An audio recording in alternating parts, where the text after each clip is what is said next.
안녕하세요, 여러분. 2026년 초 트로트 업계가 갑자기 멈칫한 이유가 무엇인지 오늘은 그 한가운데를 정면으로 파고들어 보겠습니다. 제목 그대로입니다. 행사 한 건 1,500만 원이라면, 그리고 그 주인공이 아직 미성년자라면 도대체 수십억지라는 단어가 왜 이렇게 현실적으로 들리는 걸까요?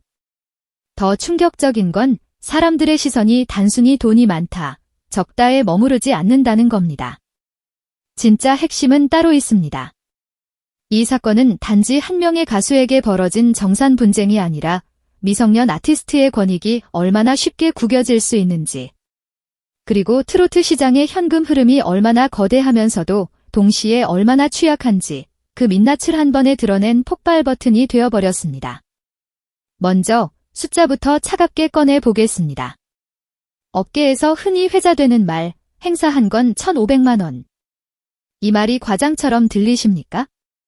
그런데 지금의 트로트 시장은 지역 축제, 기업 행사, 공공기관 이벤트, 특집 무대가 줄줄이 이어지는 구조입니다. 특히 가을 성수기에는 한 달에 20회, 많으면 30회까지도 가능하다는 이야기가 나옵니다. 여기서 계산이 시작되는 순간 분위기가 달라집니다. 1,500만 원 곱하기 쌓인 20회면 한 달 3억 원입니다. 30회면 4억 5천만 원입니다. 한 달에, 그렇습니다. 이건 어디까지나 행사라는 한 줄짜리 항목만으로도 가능한 추정치입니다.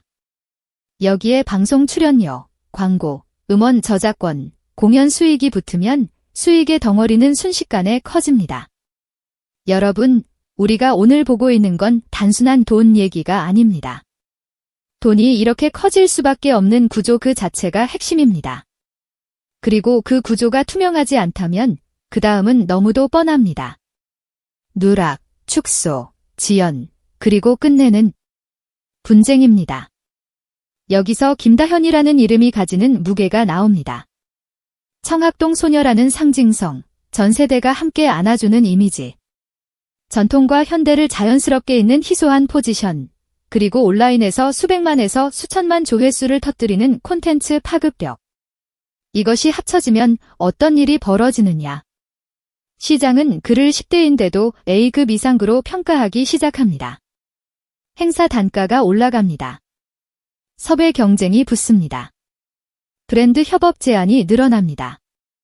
팬덤의 신뢰도가 쌓이면 공공기관, 교육, 건강기능식품처럼 신뢰가 생명인 분야에서도 문의가 들어옵니다. 그러면 돈은 더 커집니다. 여러분, 이 지점이 공포입니다. 스타가 성장할수록 돈은 커지는데 시스템이 그 속도를 못 따라가면 어떤 일이 벌어질까요? 바로 지금 우리가 보는 정산 폭발이 현실이 됩니다. 그런데 사람들이 정말로 놀란 지점은 수십억이라는 단어가 아닙니다. 더 큰 충격은 미성년기입니다. 미성년 아티스트는 법적으로 많은 판단을 스스로 처리하기 어렵습니다. 계약과 정산의 실질적 결정권은 보호자와 소속사 사이에서 움직이기 쉽고, 아티스트 본인은 정작 자기 이름으로 발생한 수익의 흐름을 직접 확인하기 어려운 경우가 많습니다.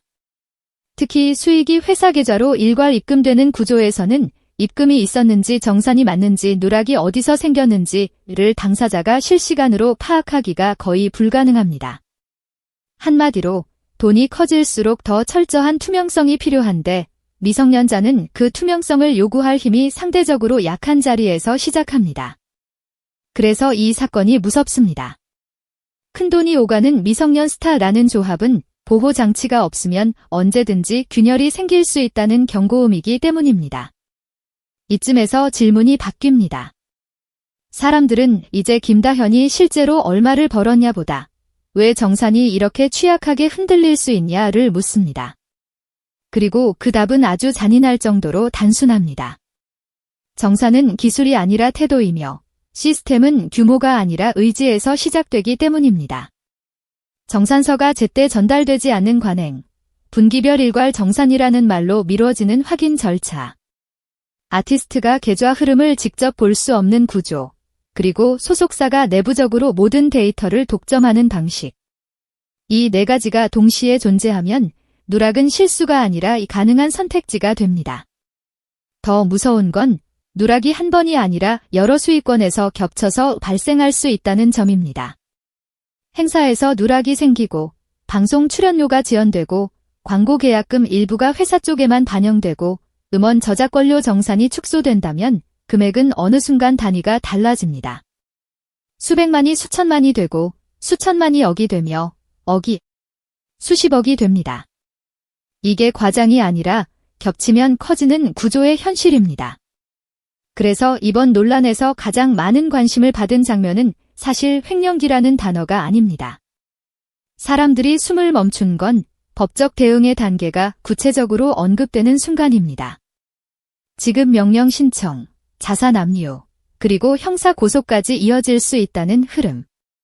이 순서는 감정이 아니라 전략입니다. 먼저 미지급이 법적으로 존재한다는 확인을 받고 다음으로 자산 이동을 막아 증거와 회수를 지키며 마지막으로 고의성이 드러나면 형사 책임까지 묻는 방식. 여러분, 여기서 업계가 긴장하는 이유는 단 하나입니다. 만약 이 과정에서 의도적 구조가 밝혀지면 그건 단순한 정산 분쟁이 아니라 사기 횡령 구조라는 이름으로 기록될 수 있기 때문입니다. 특히 미성년자의 수익이라면 사회적 시선과 법적 판단은 더 날카로워집니다. 그러니까 지금 이 사건은 금액의 크기만으로 끝나지 않습니다. 시스템의 허점을 파고든 방식이 드러나는 순간 업계 전체가 흔들릴 수 있습니다. 그리고 또 하나의 진짜 핵심이 있습니다. 바로 트로트 시장의 속도입니다. 트로트 시장은 현금 흐름이 빠르고 행사 중심으로 움직이며 지역과 기업의 수요가 몰릴 때는 단기간에 매출이 폭발합니다. 이것은 산업 성장에는 유리하지만 관리 체계가 빈약하면 위험이 됩니다. 특히 중소기획사들은 정산 전담 인력이나 시스템이 충분히 갖춰지지 않은 경우가 많고 스타가 급격히 성장할수록 기존 방식은 버티지 못합니다. 그때 어떤 일이 생깁니까? 한두 번의 지연이 관행기 되고 관행은 무감각이 되며 무감각은 구조로 굳어집니다. 결국 내부에서 누가 어떤 돈을 어떻게 처리했는지조차 명확히 남지 않는 상태가 됩니다. 이번 논란은 바로 그 순간을 비추는 조명입니다. 시장만 커졌지 시스템은 제자리였다는 고백 같은 사건이 되어버린 겁니다. 그렇다면 김다현은 앞으로 어떻게 될까요? 많은 분들이 걱정하십니다. 하지만 역설적으로 여론의 흐름은 단순한 비난이 아니라 공감으로 확장되는 양상을 보입니다.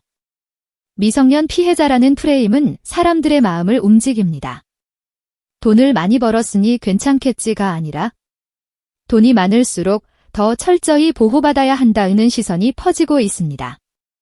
그리고 김다현이 활동 기반을 재정비하고 정산 투명성을 최우선으로 두는 방향으로 움직인다면 이번 사건은 단순한 상처가 아니라 새로운 기준을 만드는 전환점이 될 수도 있습니다. 일본 활동과 해외 진출 흐름이 유지된다면 성장 모멘텀은 꺾이지 않을 가능성이 큽니다. 오히려 더 단단해진 시스템들 등에 업고 다시 올라가는 장면이 만들어질 수도 있습니다. 여러분, 오늘의 결론은 이겁니다. 행사 한 건 1,500만 원이라는 숫자보다 더 무서운 것은 그 돈이 흐르는 길이 누군가에게만 보이고 누군가에게는 보이지 않는 구조입니다.